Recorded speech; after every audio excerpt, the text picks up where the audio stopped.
thank you so much, and welcome, and thank you so much for joining us today. So I'm Mike. I'm chair of the trust, and it's a real pleasure and privilege and honour indeed to use today as a way of saying thank you to you, and acknowledge you, and acknowledge your retirement from the trust. And I think how the hospital relates to and has conversations with all of our colleagues who work in it is really important part of who we are, and so it's a real pleasure to be able to honour your service to the trust and your retirement now. So thank you so much for giving us the opportunity. We all know, it's, as Roland was saying earlier, it's not quite the way we would ordinarily do it. So two aspects of that. One is obviously we're doing it like this on video, rather than physically meeting in the Frank Lee Centre in the Hexagon. The other bit is that actually this year we didn't mark last year's retirements for obvious reasons. It was right at the very intense period for everybody, and there wasn't the time to make alternative arrangements this time last year. So we are bringing together colleagues who've retired from both 2020 and 2021. So some of you have just retired or on the edge of retiring imminently. Some of you, as we just heard, have retired for a little while and already embarked on other things in their lives. So thank you so much for coming together. We've been running events like this over the last few days. So today is our event for those of you who have retired. Over the last few days, as Roland was alluding to, we've been talking to colleagues as they've progressively reached either 10 or 20 or 30 or 40 years worth of service, and some very heartwarming conversations with colleagues about their experience, their sense of belonging to the trust.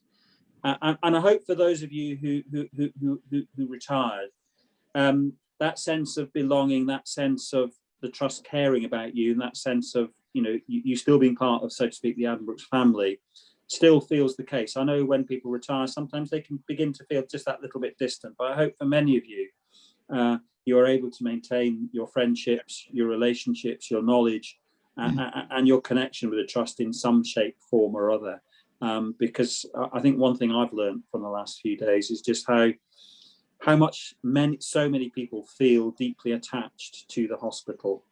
And for a lot of that, that's about being attached to their colleagues, their friends, the people they deal with day in, day out. Sometimes the attachment is about the service they give, because clearly our patients and their families, we are so important to so many hundreds of thousands of people in the area. So I hope that this is a good way of marking our gratitude and thanks to you, and our wishes to you for your future as we move over to as you move into retirement. I think we've had a total of just under 260 colleagues who have retired over that 2-year period.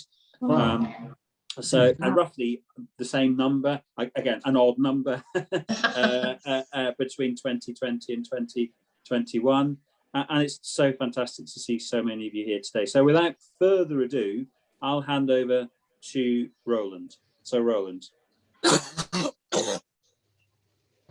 Lovely, Mike. Thank you very much. And I would just really echo everything that you've said in terms of the extraordinary contribution that everyone's made to our patients, and also I think to the broader community of Addenbrooke's and the Rosie, to Cambridge University hospitals. And I think, Mike, you're right. I think talking to colleagues in things like You Made a Difference and then the series of long service awards, I think it's been a sort of reaffirmation of what we're here to do and the sort of flame that is Addenbrooke's and the Rosie.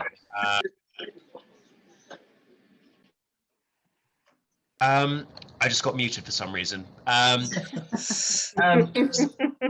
So a huge well done and thank you. And I think that what we would like to do now, August and Mike, is really just hear from a number of colleagues who've said that they would like to share their views. And I'm going to come to Nicola Fegan. I think it's pronounced Fegan, isn't it, Nicola? Yeah.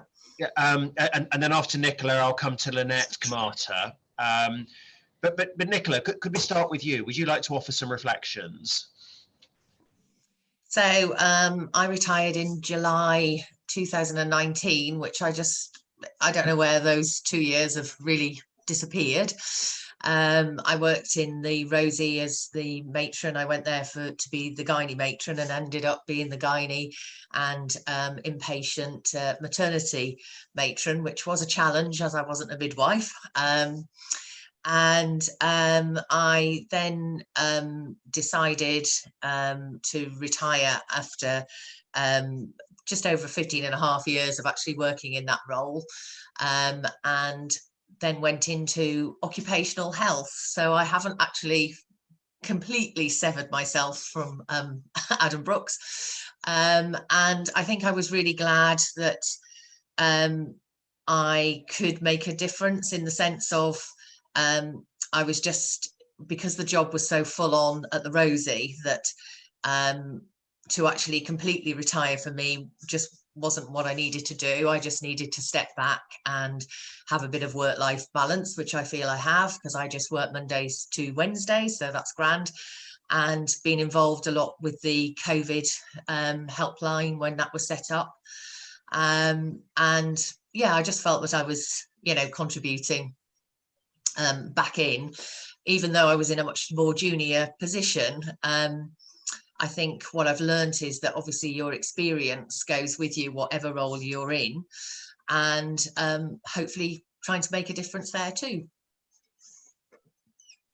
Lovely, Nicola, thank you for that. And if you think back to when you started at the Rosie, could you just tell us a bit about what it was like? Yes, it was a very different place. The whole landscape of even the hospital was a very different place. It felt quite a lot smaller, and obviously was involved in all the new build for the Rosie, which was fantastic, and went to the opening of the Rosie when the Queen came, so that was absolutely wonderful, because I managed to see the Queen and actually speak to her, which was fantastic. And the place has changed. I suppose our sort of standards and stuff have risen. I mean, we went through the whole CQC thing, which was really difficult to manage with the staff, because staff only want to do the best for patients, and I really didn't realize what an impact that would have on everybody. And we came up from the flames and made sure that we sorted things out that the CQC had asked us to do. And yes, some of those times were really challenging, but they were always good times. There was a lot of support for each other. We had the focus of the women in mind, and I think that's my experience. Whatever I've done, as long as I've got the focus of the patient or the woman in mind, the good care will follow. Thank you for that, Nicola. And Lorraine, our chief nurse, is on the call, and having heard that you met the Queen, I know. Are you okay, Lorraine? No. I'm incredibly jealous, Nicola. Oh. I keep trying. I keep trying, even just I put Mike out of the way when she came to Papworth, just to get to the front. But very jealous. Well, I wasn't going through a particularly wonderful time around 2013, because I'd been diagnosed with breast cancer, and I actually had some of the chemo, that the last one moved, so I could actually go and see her, because what I didn't want to do was fall ill in front of her. Oh, bless you, yeah. Very jealous. So, the hospitals looked after me as a patient and my family, as well as a member of staff. So I am grateful for the whole experience. Nicola, it's definitely true what Lorraine said. When the Queen came to open Papworth, I was knocked over in the rush to see the Queen, and the rush was Lorraine. There was nobody else. She was in the forefront. Different way, Nicola. You would have understood. I needed a selfie. I found myself locked in my own office on that day, and Oh. I found that the acting chief executive went.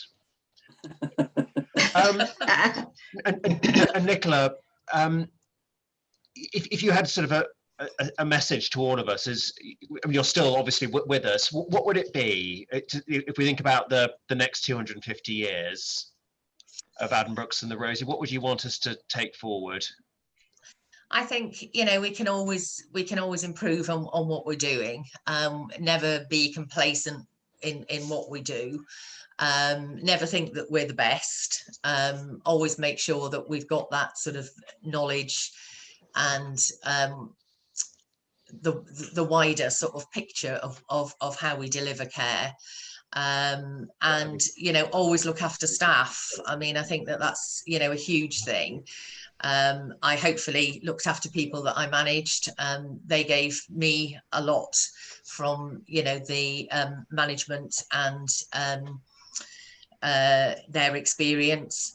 And I think if you do look after staff, you know, I've always said that then they will give the better care to patients.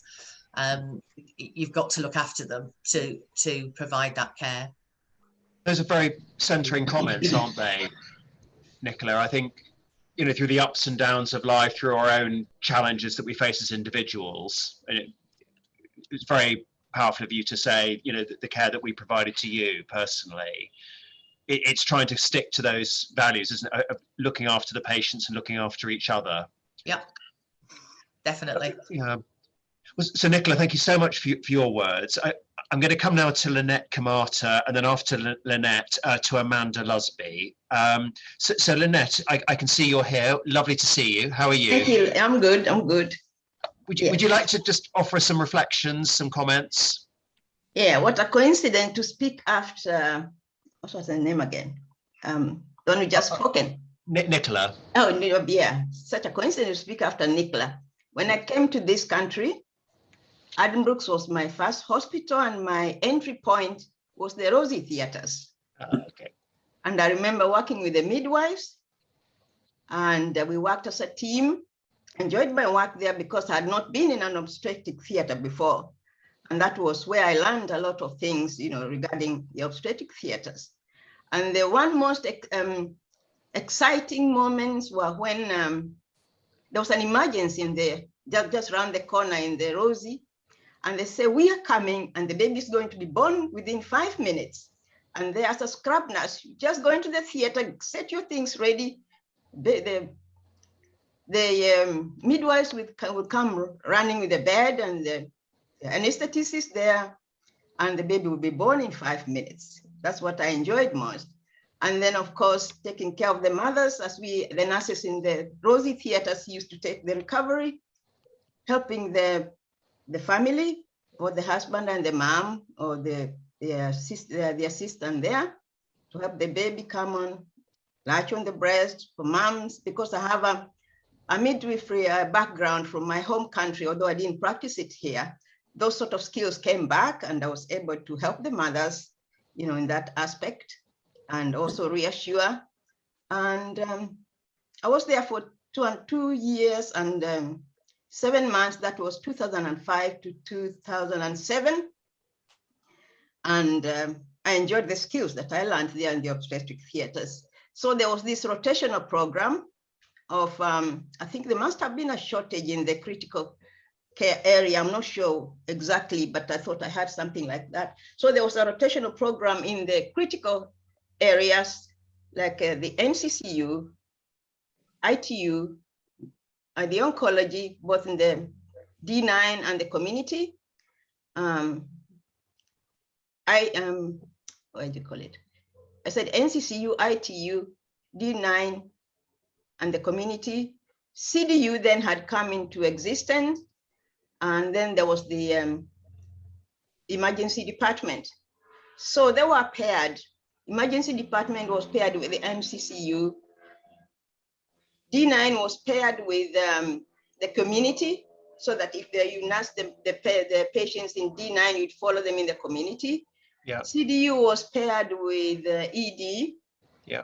And also ITU was paired with with the ED, so that if you started in ED, then you ended up in ITU. If you started with NCCU, then you would do your half the time, which was a 15 months program. Yeah. 7 months in ED, 7 months in NCCU. Can you hear it now? Sorry? Oh, carry on, Lynette. I think there are some people on mute and off mute, but do carry on. It's lovely to hear. So I think the programs was meant to help the nurses to make informed decisions on where they wanted to work. So I went and started in NCCU and then went to ED. And at that juncture, at the end of the program, I would decide between NCCU and emergency department. So I decided to start with the NCCU, ended up in emergency department. I liked emergency department, and that's where I have been almost all the time from 2008 until January this year when I retired to go back. Now I only do 22 hours. Now I learned quite a lot of skills in NCCU. There were so many new things to learn, and the nurses and the management were quite helpful all along the way, starting from the Rosie. I've not been anywhere else, and I don't have anywhere to compare, although I did a bit of agency work in a few hospitals like King's Lynn and some hospital in Bristol, and I will always come back to Addenbrooke's. So I'm not anywhere near like Addenbrooke's. So in emergency department, of course, when I went there, we had only 3 resuscitation beds, adult, and one pediatric. And then what is area A now was an observation ward, like what CDU has been, or what is MDU now. And then, of course, the rest of the emergency department was where which was called majors, which is now the resuscitation area. And what I've learned all along, there might be pressure of work, but if you psych yourself to do your best, then you go home feeling satisfied. And I like the support of the management. They would make sure that we go for our breaks on time, have those short breaks and come back and continue. And that's what has kept me going. I would never work anywhere else. I love emergency department. When the major refurbishment came in 2012, I think, to make Addenbrooke's a regional trauma center. I was happy to be part of the refurbishment at the time. And we learned so many things. Now we've got 7 resuscitation beds. We've got our front door modified from the time when the patients would just walk straight to the receptionist. They walk in and sit and wait. Now the triage is done at the front of the door. I mean the front door, and then the patients are escorted safely to where they are supposed to be, and the care is taken. It goes on from there. And also I've been involved now in the corona. After in 2016, there was a rotational program in 2015, I think. MDU, when MDU had just started, and we were being taken to go and work there and see whether we would want to work there. I went and came back to ED. When the CDU came, the rotation in CDU, I went to CDU, did my 3 months, and because I was not growing any younger, I felt CDU was a place that I would be at that time. So Lynette, that's the first time it's so lovely to hear. And as you were speaking, I was reflecting. So you came in 2005. Yes. And Liam, I can see you're on the call as an anaesthetist and an intensivist, and you decided to go straight into obstetric theatres. That was the entry point. Yes. And then you sort of end up in an NCCU in the emergency department. So you're not shy, are you, in terms of going to areas of quite a lot of excitement and energy and risk. So this is the first time when you said, I decided I perhaps needed to go somewhere a little less intense and go to CDU. But Do you reflect on that? Are you drawn to areas where, I mean, across the hospital, we're all involved in enormous pressure all of the time, but are you personally drawn to those areas where there's a lot going on? Yeah, actually, in my previous hospital in my country, I was in what was the ITU then. Yeah. And whatever was happening there is more or less like what happens in the emergency department here. So when I came, I felt like I was home with all those little bursts of adrenaline. That's what I love most. Yeah. But and again, I'm sorry, Lynette, but little bursts of adrenaline are not. It's not necessarily how some of us react when we, pad through the emergency department on a Monday. So, but how have you coped? I mean, over time, have you found it okay moving from those areas? Is there something about Addenbrooke's, and you'll be honest with us and straightforward, is there something about Addenbrooke's that lets you move between these areas and still feel what makes this place special? Because you said you come back to Addenbrooke's. Yeah, I would come back to Addenbrooke's. I feel the management in Addenbrooke's is better than those other hospitals. Things move in a systematic way. Like those other hospitals, like now, let's say, for example, when a patient comes in, is received with a ready staff. Yeah. And they go straight and they are seen, and there's always movement.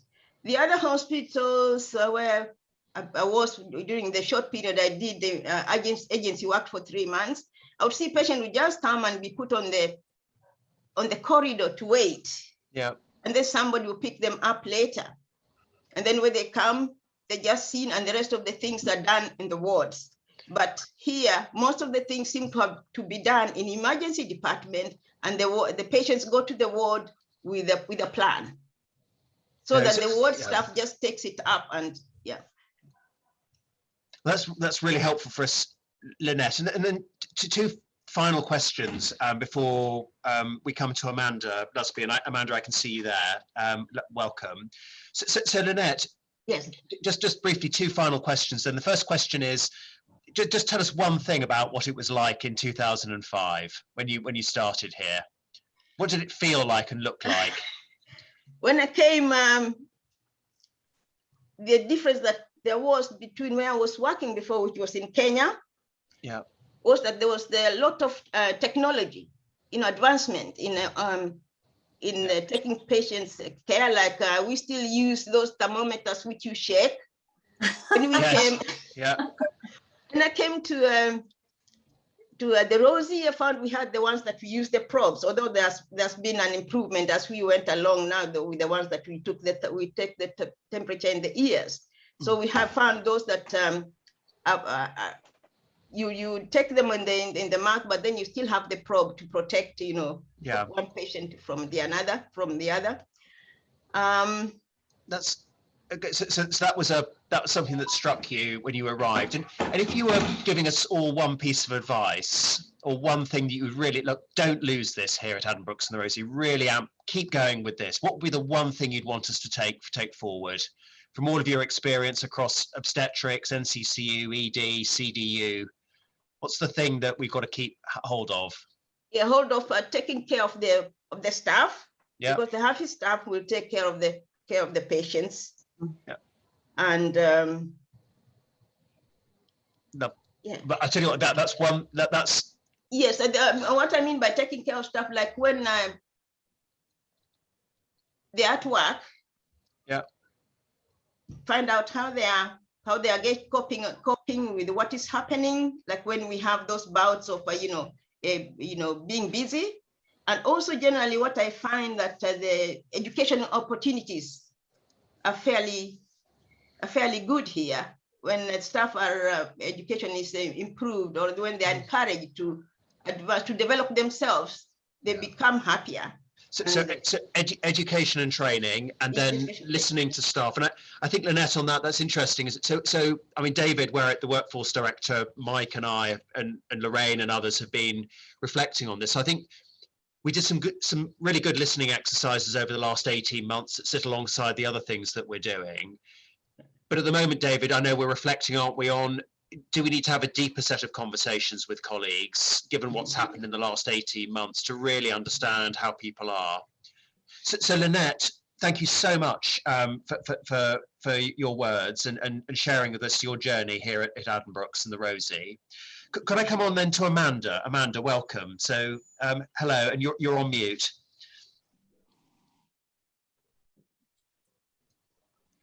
So I think, Amanda, you're on mute at the moment. No, that's it. Morning. I can hear you. Hi. Hello, how are you? Fine, thank you. So Lovely to see you. I started my journey at Addenbrooke's in September 2001. So I started out as a clinic administrator. I am not clinical. Started out as a clinic administrator in a clinical investigation ward, where they do all the trials and all the studies. Very interesting. Basically on reception, receiving patients, doing the administration tasks. That was a part-time job for me because my children were still growing up. After 5 years, I moved on to radiotherapy department, where I worked in the SIM administration office, one of a team. There was 4 of us doing the same job. And we all had our own group of consultants we would look after and run their clinics, basically. So it was a patient-facing role. You do your administration where you're prepping for your clinics, and then in the afternoon or in the morning, you'd have your different radiotherapy review clinics with your particular consultants, and I'd sit in and assist with patients, and I loved it. Absolutely loved it. And in those days, we had the hospital notes. So we had a lady in the office who used to go around with her trolley collecting all these notes. And when she wasn't there, we'd all have to chip in, going all over the place for hospital notes. Right. And on some Friday afternoon, some of our ladies would be going for a procedure over in the ATC at 8 o'clock in the morning. And they'd need the notes Friday afternoon. So last thing on a Friday, about 3:45, we'd go with our trolley and deliver these notes to the day unit over in the ATC. It must be quite dangerous, Amanda, going down the main corridor of the hospital on a Friday afternoon. Was it with these? Well, sometimes we used to use the basement, so it was quieter. Okay. We knew the routes, but we'd have to do that. So yeah, and then of course when Epic came in, yeah, it made such a difference. Obviously, you know, lots of changes you all had to adapt to and pick up. But I stayed in the SIM office for 7 years. Absolutely loved the job. Loved the consultants, the patients, the team I worked with. It was brilliant. The only thing that changed for me was the patients coming around, because they were doing like a 3-week or a 5-week schedule of radiotherapy treatment. But they were amazing. I just loved that job. And then in my last 6 years, I moved on to hematology, and I was the blood and marrow transplant coordinator, working for Dr. Crawley and all his specialist nurses. Again, a role that took me away from clinic. I was more based in the office, but speaking to patients a lot of the time, triaging. If they were ringing up unwell, you'd pass it to the nurse. A very, very busy role, very interesting. Patients got to know me, doing all sorts of different things. Tissue typing, looking for matched siblings all over the world to try and find a matched sibling for a patient. Really, really interesting. You're thinking, wow, you know, something I'd never been exposed to before, but to be able to, you know, to get siblings tissue typed in Brazil, and how we did it, you know, it was just amazing what we had to do to try and get siblings wherever they were tissue typed, courtesy of tissue typing and Addenbrooke's as well, with their assistants on board. It was amazing. I loved my job. Very fortunate to have had such interesting roles, and where, you know, you really do feel you're part of the team and you're giving something back. I just loved it. Very lucky. So I retired in lockdown week, March 2020. Yeah. So and the plan was I was going to have a fortnight off, our daughter was getting married in April, and then we were going to have a holiday because my husband had retired 2 years previously. And of course, lockdown happened, the wedding didn't happen, and nothing else happened much. Same for everybody else, really.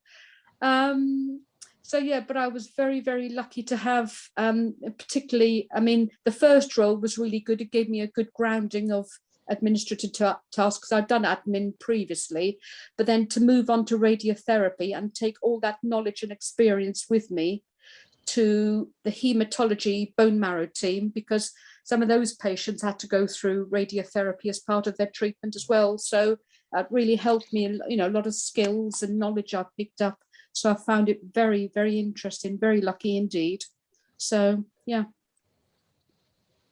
Amanda, thank you so much. And it's, again, very moving to hear your description of your journey. And it's interesting, isn't it, in such a big family, we have 11,000 members of staff, how what different people are experiencing, and what, you know, hearing what Lynette, the areas that Lynette was drawn to, the areas that Nicola found herself in and was excited about. And what really strikes me, and I think all of us hearing you talk, Amanda, is it's, you know, at one extreme, that Friday night, making sure that the notes were down there for the patients for their procedures on a Monday, and really caring to make that happen. And then what it must have meant for a patient on the BMT list, that there was somebody like you actually out there trying to find the match so that we could get the transplants working. And, you know, having to go through that journey from start to finish once the referrals come in, and obviously the specialist nurse I've been working alongside, you know, wholly trusted me, you know, to sort of take the phone calls in the office, because I was not clinical, but you pick up things and you know when patients are in trouble and when they are not well. They know there's a 24 hours phone service they can ring if they're out, you know, unwell out of hours, but during hours they would ring.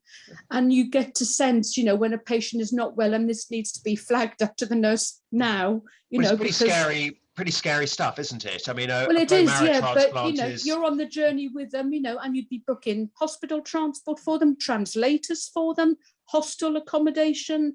So you'd get to know the whole family. And then when they would be ready to come in for their transplant, I would escort them up to the ward to show them the ward where they would be staying, so that they'd feel more familiar with their surroundings whilst they're an inpatient, you know.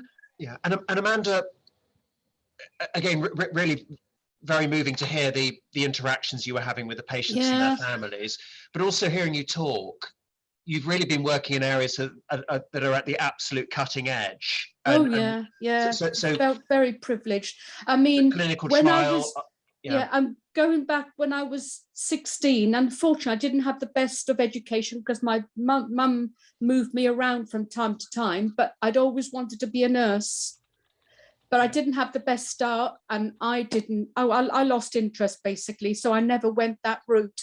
But doing what I did in the SIM office and the BMT team, I know it wasn't clinical, but for me, that was the next best thing, you know? Well, I'm not clinical either. And no. It's, as we've heard, I think, a lot over the course of this week, and we're hearing today, it's a team sport. Yeah. And we need a tremendous range of people with interests and expertise in different areas. And I think hearing about your focus on the patient and their families is just so tremendous, Amanda. But also, well, that was key. Yeah, you're working in areas just in the last few weeks. So the clinical trials piece, we had 200 research programs from Cambridge in COVID on radiotherapy. We were on Panorama, I think, 3 weeks ago. Yeah, that's right. Yeah.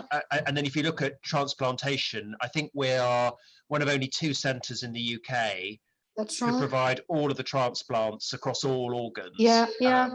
And Amanda, if you were going to give us one message to take forward, one thing you want us to do, as you go on, and hopefully your daughter gets married and you go on holiday and all of those good things. Oh, she's got married. Has she? Good, well done. We just haven't had the big celebration with all the guests. That's coming next year. But yeah.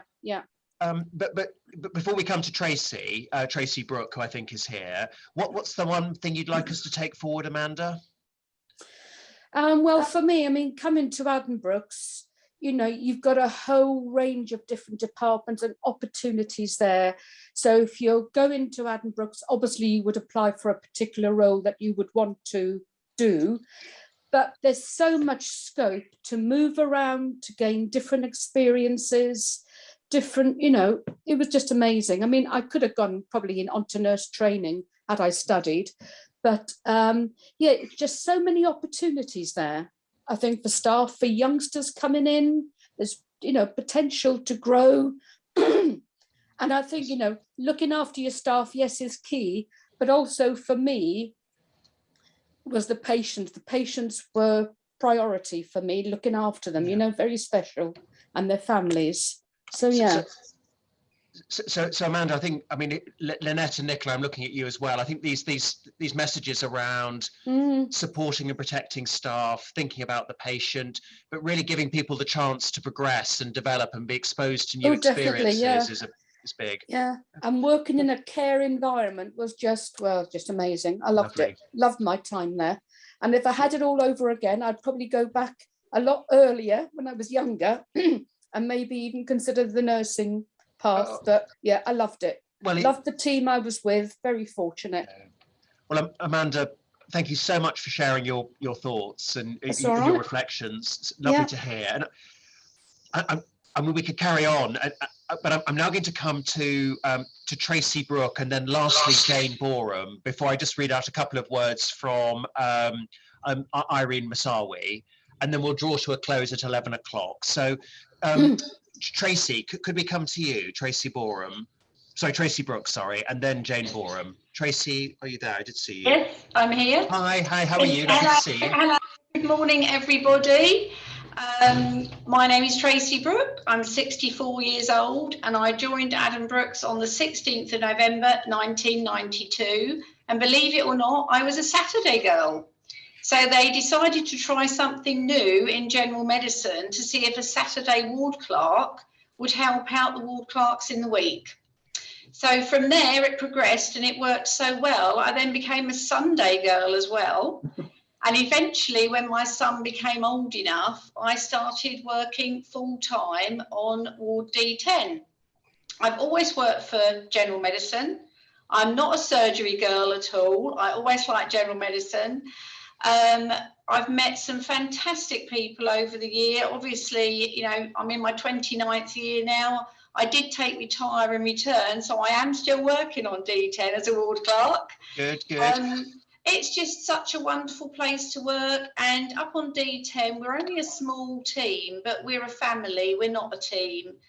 We have a fantastic leader. She won You Made a Difference. And you and Mike came and gave her Your Made a Difference award. And I stood there sobbing. We're trying to say nice things about her. So I always think good leadership comes from the top. And I've worked for some wonderful people. I've trained countless ward clerks over 29 years. And when I started as a ward clerk, I was 47 and could be everybody's mother. I'm now old enough to be everybody's grandmother. I'm probably the oldest ward clerk in the hospital. But the ward clerk role for me, I love being part of the family on D10 or any ward that I've worked on, because you're the only clerical person on the ward. You work with doctors, nurses, patients, relatives, other teams, other departments, ring GP surgeries up. And as you can probably notice, I like to talk a lot. So it actually works fantastic for me because it's an extremely sociable job. Luckily, during lockdown, I couldn't do my job from home. So I've still been coming in every day, which has been amazing. When I did retire and return, I dropped to 6 hours per day, which works a lot better for me because I felt as I was getting older, I was getting more tired. The nurses in the hospital, I mean, everybody I feel has been amazing in Addenbrooke's. We've all pulled together as a team and we've achieved things more than what we thought we were capable of. And I think that's fantastic. And because we had the first COVID patient on D10, we ended up working for respiratory rather than infectious diseases. but we got to know the whole team and they were amazing to work with. We built up a great networking with them, and they'll say hi up the corridor, you know, and it's just a lovely feeling. The downside, obviously, has been nurses seeing them broken and sobbing up the corridor, because they, when we didn't have any visitors come in, they had to be the patient's family, and they were with them till they died. And some people didn't have a nice death, and the nurses were just broken, and that actually got to me. You go home at night and cry for the nurses. You know, I'm like Amanda, I'm not clinical or medical. I could never be a nurse. I think they're all amazing. I don't know how they do it. But I have such respect for all of them. And I have respect for all of us that work at Addenbrooke's, because we are a fantastic team. And I've thoroughly enjoyed my time. That's why I don't want to retire yet. So you can't kick me out the door yet, Roland, because I'm going to stay for a little while longer. Well, Tracy, I'm not going to try, and the idea that I even have any sort of real power is very flattering. But this is, as you know, about a community of people who really do what you do every day, and it's about people like you know, Tracy. It's when you talked about training ward clerks. That's the future, isn't it? And it's bringing your experience and sharing that, because you don't have to do that. And I sort of slightly chuckled to myself when he said I was feeling a bit tired, so I went down to six hours a day. I mean, that's still a lot of work. And but Tracy, could you say more about? So you've seen your nursing colleagues over the years in different parts of the hospital. Could you say more about the pressures that you felt that they were under when you used the language that they were broken? Could you say more about that? Yeah, I mean, I've never seen nurses in the state they were in until we got to the pandemic. And as you can imagine, that was like 27 and a half years after I'd started here. And to see them sobbing and hysterical, and you know, you'd have 4 people dying a day, and it was just not what they were used to. And they're just amazing, because they would go off the ward, pick themselves up, and then go back into those rooms again and face what they were facing. And how they ever did it, Roland, I really don't know. No. I really don't know. No, and it's thinking about that alongside. It's sort of what I said about us needing to circle back round, and I think, I mean, Lorraine, you've been doing a lot of this, and David, listening to people about their experiences, because it's not just in inverted commas in critical care, or people talking to patients who we can't bring in for a transplant. It's colleagues who really suffered in the way that you're talking about. Are there things you think we could have done differently, Tracy, that would have helped? You know what, Roland? I think we were all on a massive learning curve. We didn't always get it right, and we don't always get it right, and that's through the whole world, because nobody knew what was coming, and nobody knew how to deal with it. But I personally think we dealt with it the best way we possibly could, because it made us all pull together. And it didn't matter that it was just on the ward with the nurses, doctors, it was other departments that came in to help us as well. And I think we did the very best that we could do, because we didn't know what we were dealing with. Yeah. Well, that's lovely of you to say, or centering at one level, Tracy, but I think we are going to want to keep reflecting about what we can learn for the next few years. And if you were to give us one thing to take forward, I mean, you're fantastic, you're still with us in working at 6 hours a day. What would you like us to take forward if there was one thing for the future?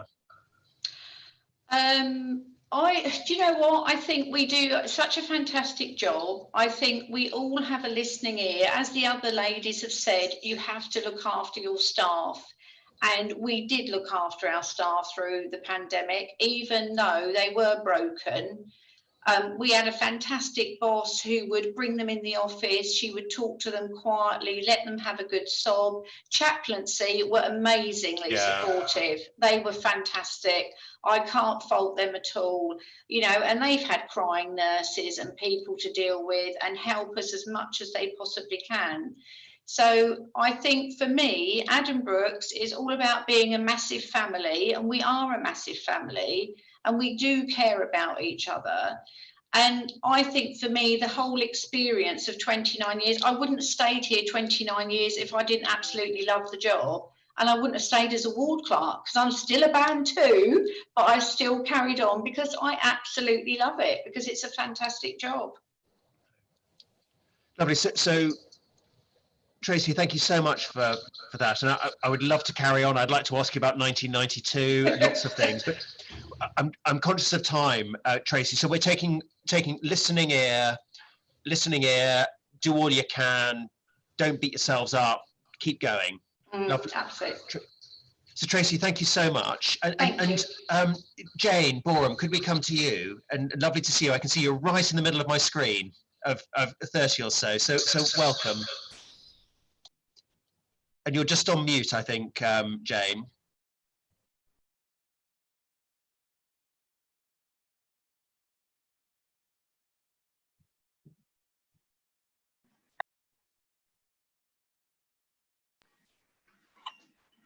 Try that. Can you hear me now? I'm on mute now. So good. So Jane, lovely to see you. Morning. Morning. I'm on holiday. Where are you? Somewhere nice? Yes, no, Heacham in Norfolk. Oh God, lucky you. Thank you. My 10-year-old's in Norfolk this week. He's on the beach. Yes, we might go there later. Lovely. So Jane, could you offer some comments and reflections?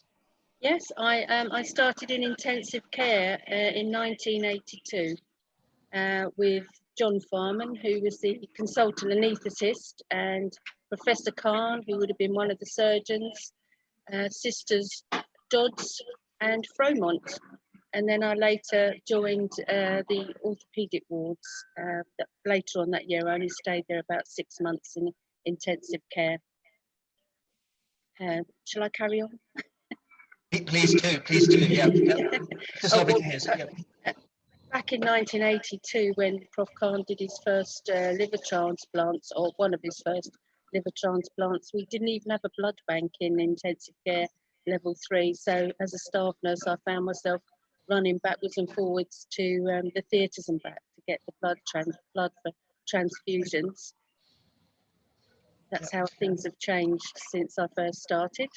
And then in orthopaedics, I was on level 3, D3, where with Mr. Mathewson and the anaesthetist's name I've forgotten, but we had a 16-bedded trauma unit there, spinal injuries we dealt with and multiple trauma. And then I moved up to D6 and then to level 8. But I think just to reiterate all the things the other staff have said, really, that we kept in contact with each other as we moved around the hospital and to other hospitals. I've stayed at Addenbrooke's, but again, wouldn't have stayed there unless I had that sense of belonging and enormous pride to work in a teaching hospital. It's lovely to hear. And Jane, could you just, if you cast your mind to 1982 and to the 1980s, and could you describe, you said running back and forth to collect blood because we didn't have a blood bank in that part of the hospital. Yes. What would a typical day, what would it be like for you in a procedure or in that sort of circumstances? If you could bring it alive for us. Only in the sense that we wore uniforms back then, and I think I sent in something to Judith to say that the staff nurses' uniforms back then, they were rather like Hoover bags that they had on their heads. So very high up, or Maid Marian style hats. So they always were hitting the monitors. And Okay. Obviously things have moved on, so they're more comfortable now. But it was formal, but there was always a sense of fun. And we always played practical jokes, which are not particularly PC these days, but that got us through the days. a great sense of fun. And also because we worked a lot of extra time, I couldn't have done what I did without the support of my husband. I think I saw him next to you. Can we say hello to him as well? Yes. Hello, are you John? I Yes. am.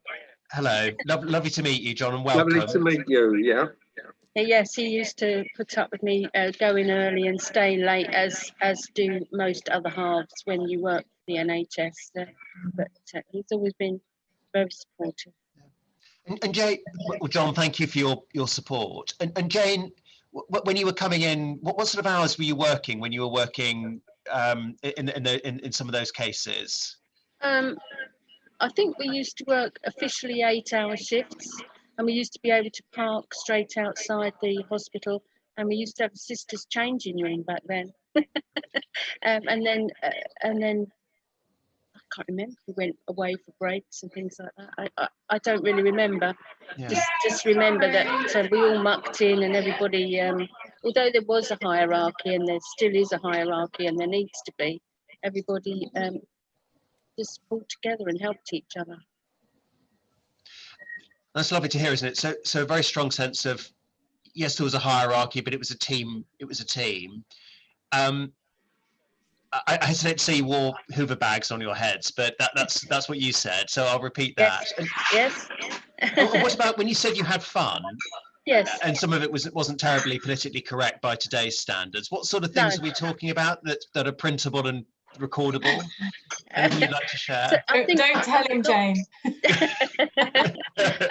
Well, I think when I went to orthopaedics, I was the ward sister, so of course I wasn't supposed to know that any of this went on, any of the practical jokes. But you'd send healthcare assistants that were new to CSSD for a long wait, or fallopian tubes, that sort of thing, and make beds for the patients, because the orthopaedic patients stayed for weeks back then, and so to break the tedium for them, if they went to hydrotherapy or any other department, the nurses would put cornflakes in their beds and make them apple pie beds, that sort of thing. Lots of practical joking went on. Well, Jane, thank you for being so direct and sharing those things. The cornflakes and the beds, that's part of the reason my 10-year-old's in Norfolk for a week. Right. What, to have cornflakes in his bed? But I think so. I think with his friends. Yes, exactly. Yeah. Okay. Yeah. And thank you for sharing that, Jane. And then finally, Jane, again, if there's one thing you'd want us to take forward, and if you were looking back in 100 years' time, you think, thank goodness they carried on with that, what would that be for you? Oh, that's a tricky one, isn't it? I think I don't know if there's one thing. I personally, working in a teaching hospital, which was spearheading many things that at the time, perhaps epic, I thought I would never get to grips with. I'd probably have to leave. I was too old school to cope with it. I now think it's one of the shining examples of professionalism, medical care records. Yeah. So what you're saying then is, I mean, you came in 1982 to a centre of massive innovation in terms of the areas that you were working in, and as you were retiring, you saw, but before retiring, you saw another big wave of innovation. You want us to keep that going. Yes. Cutting edge, and we were hearing that as well from other colleagues. Yes, definitely, and the fact that these, I've not been there during COVID. I now work on the vaccination programme. I've retired from the NHS, but the reasons that I did retire, I can't fulfil. So I go 2 days a week to help with the mass vaccination programme. Oh, wonderful! That's very, very good of you. That's going to be we're making progress, aren't we? So well done. Thank you. And I think if we can keep on punching on, we're going to be, I don't know, it's going to make life a lot easier, and it's keeping people well, isn't it? Definitely. So yes. Thank you. Well, Jane, thank you, and enjoy the rest of your holiday in Norfolk. Thank you for doing this. It's lovely. It sort of completes the loop of sort of for your career. So I was in the NHS for over 45 years. So it just makes you feel that the sense of belonging that other people have spoken about. So thank you very much. Well, Jane, thank you for saying that, and it's very important, isn't it? Because there's a I mean, as Mike, you said at the beginning, an extraordinary contribution in terms of the number of years. And what we've heard, I think, today from everyone is that people found their parking place, didn't they? They found the area that they could contribute. And what's overwhelming is the people gave their all in the areas that they were working. And you were talking about that, Jane, and we heard it from all of our colleagues. And it's that family, isn't it, that comes together to keep people well, and when they're poorly, look after them. Just one final thing I've just thought of to end on a light-hearted note, hopefully, is that a couple of the colleagues were talking about meeting the Queen. My claim to fame is I took Barry Humphrey's blood pressure when he opened the ATC. Good. So, well, Jane, that is an absolutely superb point on which to finish, I think. Another great Adam Brooks moment. We have to find a plaque, I think, to put in the treatment centre for that. Barry Humphrey's blood pressure was taken here by Jane. That's right. We could do that. I think we opened the Roycon transplantation unit a couple of weeks ago, and that's going to be another blue plaque moment for us, I think. Okay, good. So Jane, thank you for that, and thank you all colleagues. I mean, Mike and August, I think we're going to draw to a close because we're at time, aren't we? I don't have the comments in front of me that Irene provided. I've got them, Roland. I think for her sake, shall I read them out very quickly? So, would you mind, Mike? That'd be lovely. So sorry if colleagues, I'm just looking at my screen next to me. So Irene is a staff nurse at NCCU. NICU, and she had 13 years service, so she's not able to attend today, but this is what she sent in. I'm really proud to retire as an Addenbrooke's Hospital employee. From Zimbabwe, I worked as a staff nurse in Neurocritical Care Unit from July 2007 to January 2021. It's been a privilege to be part of the team. It's a ward with excellent reputation. One of the best wards which I've worked on during my entire career. Addenbrooke's Hospital is where multiculturalism is the coexistence of diverse cultures. It was a privilege for me to be an employee of an employer with equal opportunity and affirmative action. That's fantastic, isn't it, Mike? And I think interesting that even without Irene here, we can see the same themes, can't we, Mike? Yeah. We've been talking about. Good, lovely. Well, August and Mike, I think we should draw to a close. A huge thank you to everyone for their extraordinary contribution up until retirement, and in many cases retiring and then returning, and as we've heard, carrying on looking after people in other settings. It's absolutely humbling to hear. And I hope for those of you who didn't speak, you were able to see yourself in the comments you heard from others. And I think we could have had that conversation with all of us and all of you. And August, you're putting the names up, I can see now on the left of the screen. And really, I would hope that you would all be able to see yourself in the comments that we heard. So a huge well done and thank you. And, you know, wish you all the very best for the future, whatever that holds for you. And we will definitely take away those comments about what we should be thinking about, and make sure we keep that sort of sacred flame going in the way that I think you contributed to over the course of your work here. If you'd all like to just come off mute if you can easily, and I think just a huge round of applause for everyone. So thank you and well done. Thank you for the whooping. Don't hold back. Great. Cheers, everybody. Lovely, terrific. So thank you so much, and I'm sure I'll see some of you around over the next few weeks and months. Have a lovely rest of your day.